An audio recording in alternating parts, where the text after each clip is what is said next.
an explorer from England, and he sets out to map the land areas of the world. How does Anchorage get its name? If you add all the land area of all the West Coast bases together, it doesn't even equal the land area of the base in Anchorage, Alaska. And that's how far north you are going. And that's why it's light at 3 a.m. And the British had their rifles and guns with them, and as a show of force. There was people from Australia saying, yeah, here in Australia, Captain James Cook is a big deal. He's considered our Christopher Columbus for Australia. And what's interesting during World War II is this area is very close to Japan. So I just made me really feel like if you want that kind of adventure, that last frontier, that explorer mentality, Alaska is that place. When you think of the Roosevelts, that is quintessential American dynasty right there.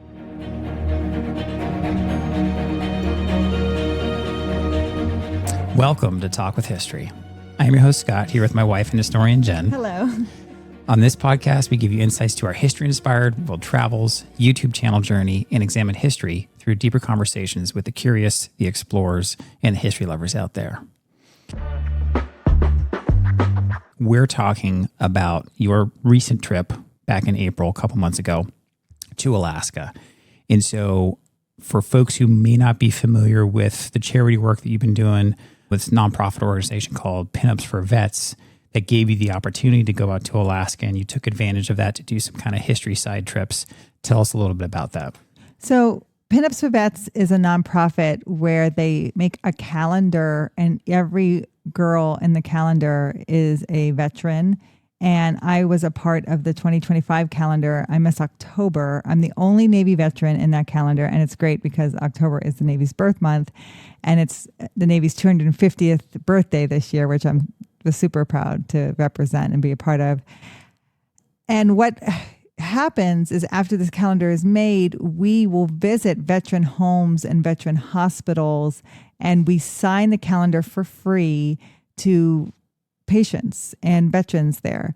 And I've done the veteran home in Kentucky. I've done the veteran home in Mississippi. And I signed 100 calendars. I spent hours there. And some of those veterans never get visitors, and their faces just light up when you walk in. I dress 1940s pinup, and I sign the calendar for them, and I talk to them. I ask them about their service and where they're from. And it's just really great because I give them something that they can put up in their room. But it's also great to talk about their service and thank them for their service and give them a visit when a lot of them don't get visitors. So the mission of Pinups for Vets was to visit all 50 states. And Alaska was the last state. We hadn't been to Alaska. So our founder, Gina, had set up this trip for 7 pinups to go to Alaska, visit the VA homes there, the base, the VFW. It was just a lot of different locations there. Plus, they have some veteran nonprofits there that take veterans out on excursions. And one of them was a glacier trip. So we got to do a glacier trip. So it was a great opportunity for me since I had never been to Alaska. I was asked to go. I was super honored to be selected. And so, yeah, I got to go to Alaska. I had never been to Alaska. So we flew into Anchorage and spent about 5 days in Anchorage. And like I said, we were like nonstop visiting all these places, dressed pinup the whole time, signed calendars, met people. It was fantastic. And while I was there, I thought I'll try to do some history. And I was able to do 2 things because our days were booked. But I was able to get the van one early morning, and before the rest of the girls woke up, I was able to get out and do 2 things. I visited the Captain Cook statue in downtown Anchorage, and I did the gravesite of Kermit Roosevelt, which is on Fort Richardson Cemetery, National Cemetery, which is on the base there in Anchorage. So I was able to do those 2 things before the girls actually even woke up. So if you see the videos, it's early morning. Because it's like summer, coming to summertime in Alaska, the sun rises very early. The snow's still melting. Yes. But it's bright. So like even at 3 a.m., 4 a.m., it was bright. So I could get out there. And even though it's freezing, I could film because you had light. So I was able to do those 2 things and do some history there in Anchorage. Yeah. And so to set the stage a little bit further,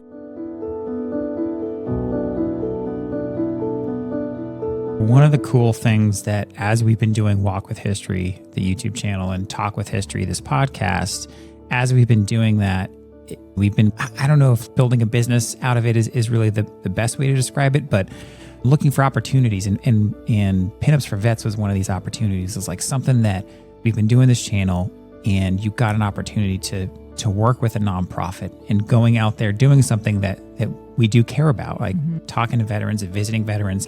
And so that's just been really cool to this channel, the support that our audience, that you guys listening, that you guys watching gave us that opportunity to do this for a nonprofit. And it's really cool. And Gina, she's been very supportive of you and getting you on the local radio station. And now you're on it monthly and all this stuff. And so we love to be able to give back. And this was just a really cool opportunity. But you did sneak away for a little bit, and you got to go visit a site where they had a statue to Captain James Cook. And then later, and we'll talk about both of these a little bit more in depth here, to Kermit Roosevelt. So that's Theodore Roosevelt, Teddy Roosevelt, his second son. So he had an interesting life and ended up passing away, and we'll dive more into that. So let's talk a little bit about more of your trip in Anchorage and Captain James Cook.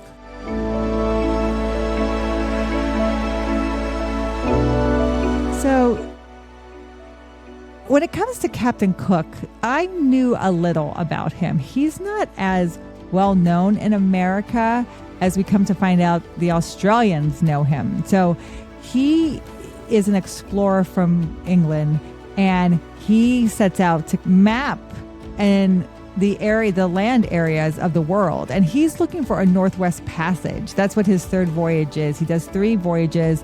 The third one is for this Northwest Passage. And that's when he discovers Alaska. I would say he discovers it. There were indigenous people there, but he's the first person to map it.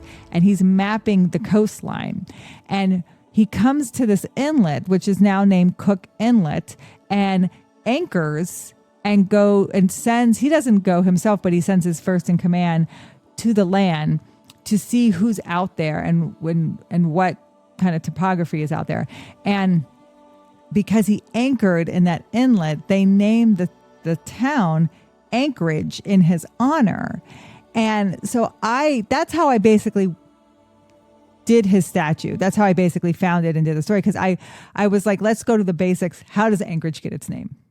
Okay, it gets its name from this Northwest voyage of Captain Cook back in 1778. And it is the most populated town in Alaska. So it has about 300,000 people. That's more than any other town in Alaska. So Anchorage is probably what I would call the Mecca, where the people are. Yeah.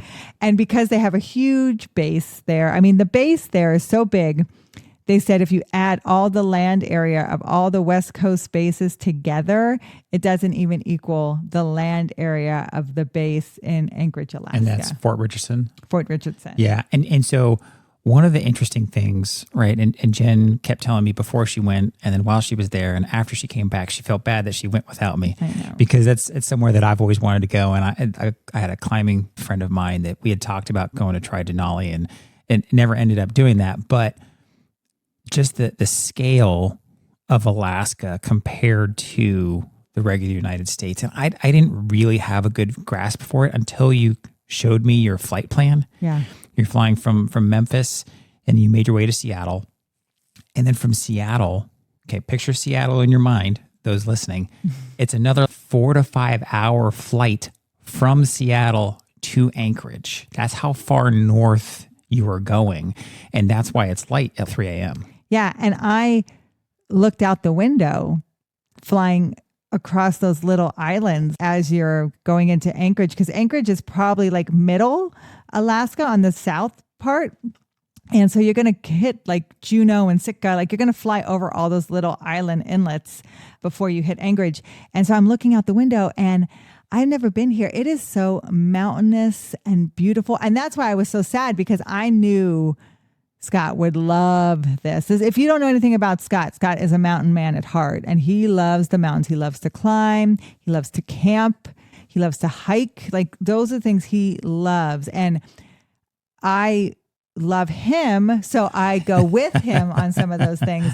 But this was like I know that this would be what Scott's dream would be. So even when you land in Alaska, the mountains are right there and they're snow-capped and they're beautiful, and the trees, and we saw moose like walking, like it's called the final frontier because it is the final frontier. And when you think of Anchorage, 300,000 people is the most populated town. There's all these villages and towns in Alaska that have a couple thousand people here and there. So it was very interesting to be in this area where it still feels so untapped in so many ways. So I was like, let's do the basics, Captain Cook and the history of Alaska. So in Anchorage, in the south part of Anchorage, they have a statue to Captain Cook. It was put up in 1976, and it looks like a George Washington or something. He Classic looks pose. colonial, right? He has the wig and the curls and colonial dress, and he's looking out to where he was anchored, and he was there with the Resolution. So he had the two ships with him, the HMS Discovery and the HMS Resolution. So he was on the Resolution, and you get to see him looking out in that area, and they have a map of the kind of mountains that you would see out there as well. And so I went to that park, told the story of what he was looking for. Why is it called Anchorage? What happened when he came? He sent his first ashore. They met about 20 indigenous men, warriors, and the British had their rifles and guns with them. And as a show of force, they shot one of their dogs to show that they were the stronger group, and then traded with them a little bit, and then placed the English flag, like kind of said, we take this land in the name of the British, which is not a new thing for the British to do in any means. So, and then from there, they keep going north, but they realize there is no Northwest Passage. They end up going south from there, and they make it to Hawaii, and that's where Captain Kirk is going to be killed. It's going to be some miscommunications and some tensions, and Captain Kirk gets killed as a result of it. So telling that story, I learned more about Captain Cook and what he had done and the influence he had. But then afterwards, once we made the video, we had so many people from Australia who they credit Captain Cook with discovery of Australia, discovery of New Zealand. And so they consider him like the Christopher Columbus. Yeah. Someone from Australia actually commented that. They were like, and that was something I wasn't expecting, because if you start dabbling in Captain James Cook history and stuff like that, you start reading about all his travels all over the globe. It's pretty incredible what he did and where he mapped and everything in a relatively short span when he's sailing around the world.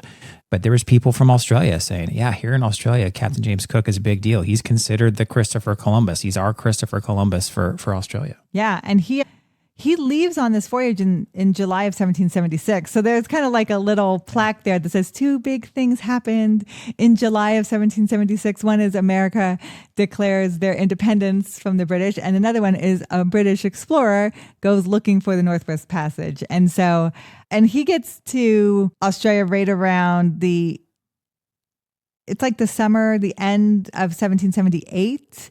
And then he hits Hawaii. He's killed on Valentine's Day in 1779. So really interesting, like one of the last places he'll go before he hits Hawaii, the end of his life. But if you hang out in Alaska, what's interesting is they have these flags there. And one of them is the British flag. And so they fly the British flag, they fly the Alaskan state flag, and they fly the American flag.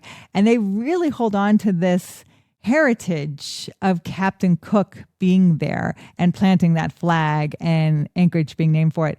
Another thing I thought was neat, that if you've ever watched The Amazing Race, they said that season 12, like that was in 2007, and Scott and I haven't watched much Amazing Race, but we watched that one because we were just laughing at the people. Well, and we always joke too that if we ever got on The Amazing Race, everybody would be on Team Scott pretty quickly because I'm always the Mr. Cool, Calm, and Collected, and Jen's emotions are never hidden, and so we always joked about that. Oh, it would be so fun if we both got on The Amazing Race, and you know.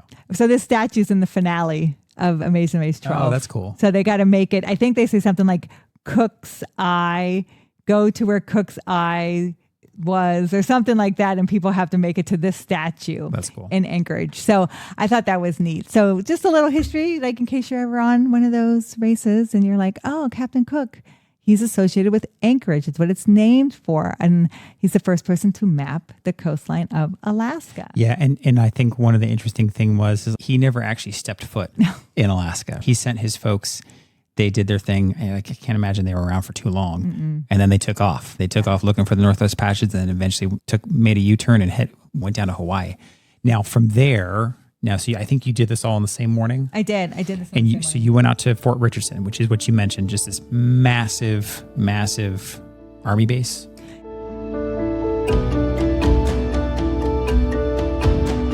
Yeah. So it's kind of like a joint base. Okay.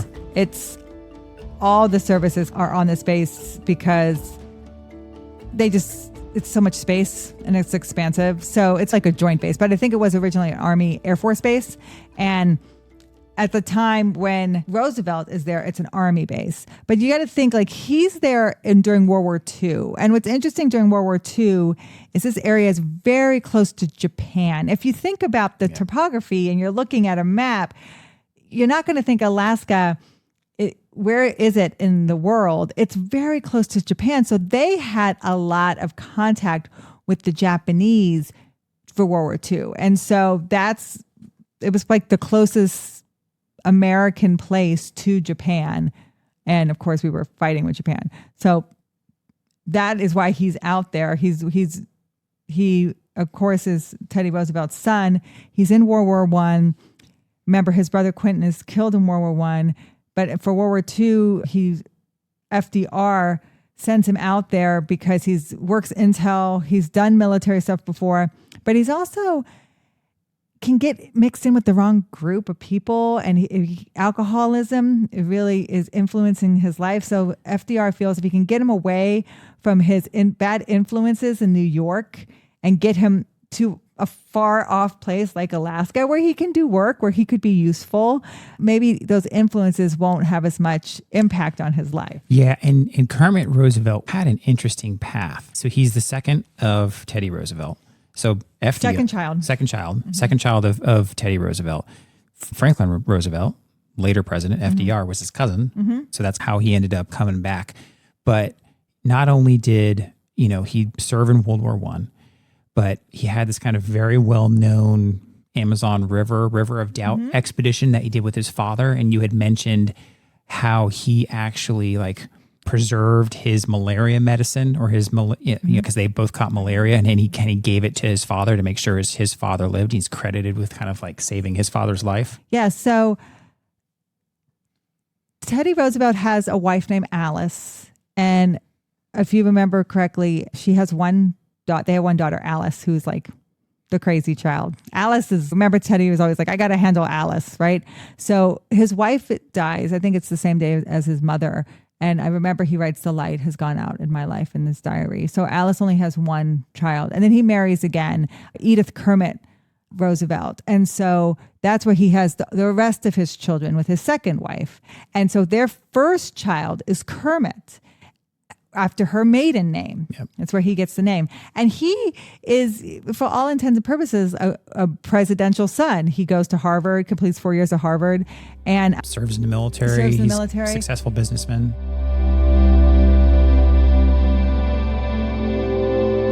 And after his freshman year at Harvard, that's when he goes with his father to a safari in Africa. And in 1913, 1914, they do this expedition to South America to explore the River of Doubt.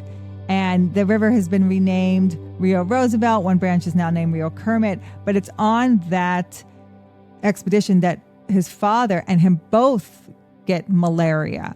Now, you can imagine Kermit's younger, and so probably more robust and more healthy to fight off the malaria, where his father is older. So even though they're both given rations of the medication to beat malaria, he rations his to give to his father. And he's able to beat the malaria because of his youth. He's 24. And his father needs the medication, but saves his father's life. So he's credited with doing that, with being so self-aware and doing that with saving his father's life. Now, you mentioned it earlier, but you said, and we talk about this in the video, and that video's getting ready to come out, that kind of all throughout Kermit's life, he's essentially struggled with depression. And it sounds, I mean, I can imagine at the time when being the son of a incredibly popular and successful president, but serving in multiple wars, doing all sorts of crazy stuff. But he deals with this depression throughout the majority of his life and turns to alcohol.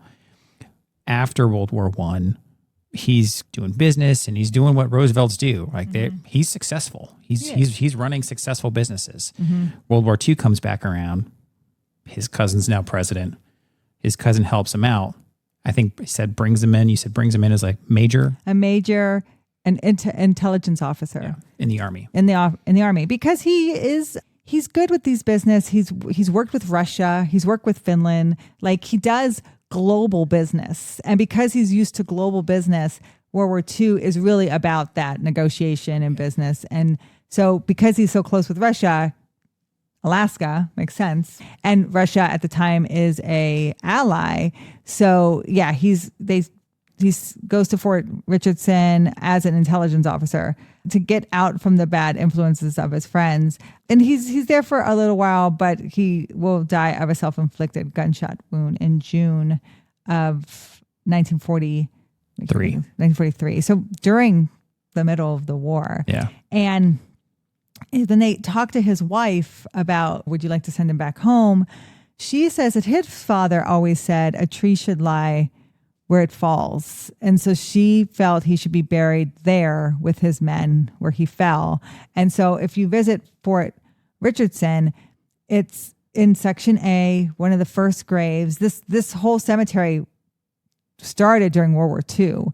And it's on a base, so I had to use my ID to have access to it. So I don't know if the public has access to this cemetery, but it was a very easy grave to find, but it was so cold. Yeah, you looked pretty cold out there. Your nose was all red. It was very easy to find. And the graves were your typical white marble gravestones for a national cemetery.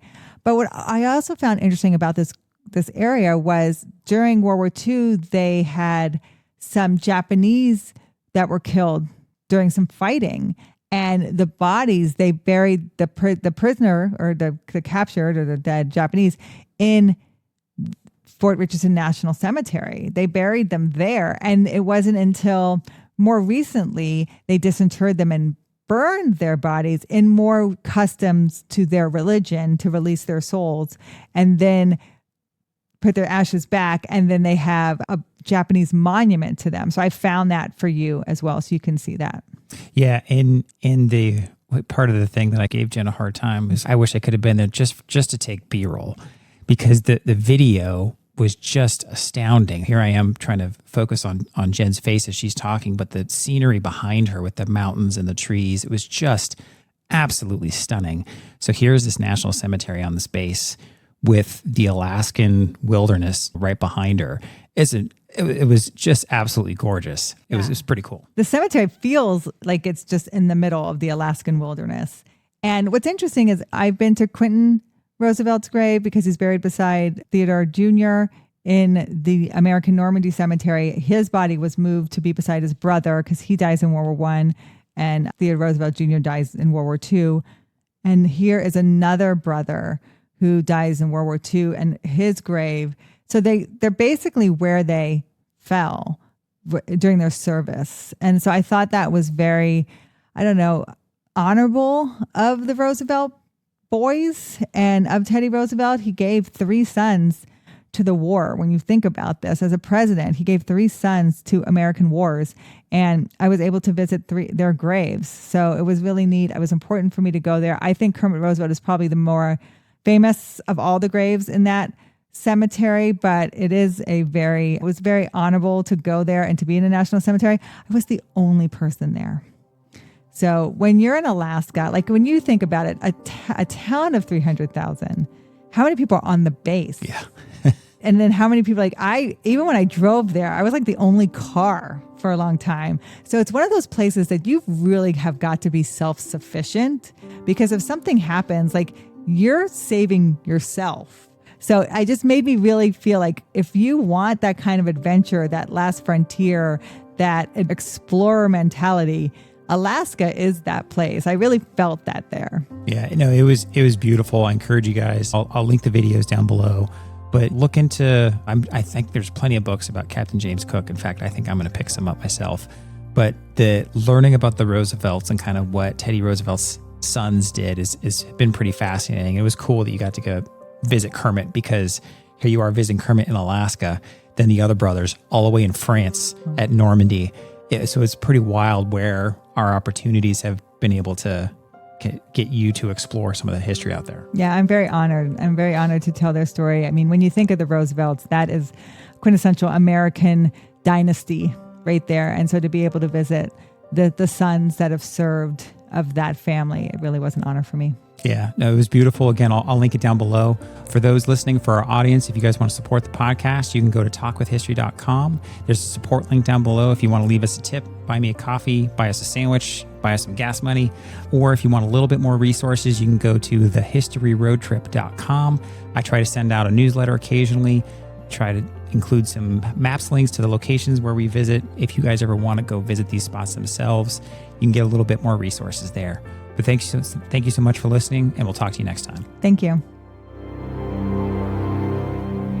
This has been a Walk with History production. Talk with History is created and hosted by me, Scott Benny.